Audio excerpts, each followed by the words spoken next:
At dahil nga nakalimutan ko na November 3 pa lang ngayon, akala ko ay November 4 na, kaya ganyan ang nangyari. Kung masasabi mo walang pasok, pumasok ka. Ha? Wala.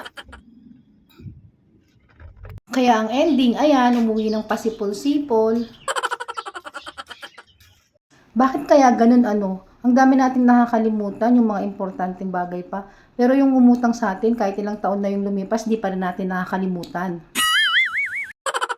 Hindi ko talaga maisip kung bakit nakalimutan ko na November 3 pa lang ngayon, samantalang kaka-birthday ko lang kahapon, November 2. Yes na may stress ako sa kakaisip, kaya ang ginawa ko, pinuntahan ko na lang yung mga alaga namin at pinakain.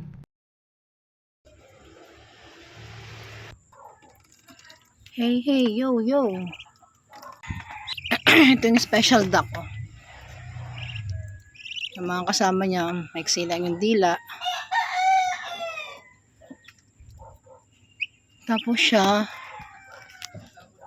nakalabas ang dila. Ito. Tingin.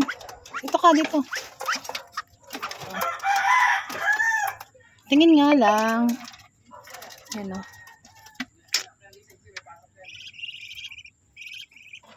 Ang laki ng mata. Kain siya ng kain, oh.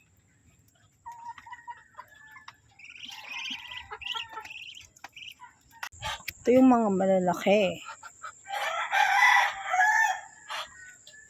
Kasi ito, dami yan ng itlog, oh. 2, 4, 6, 8, 10. Tapos meron pa dito isa. Dalawa na sila nangingitlog.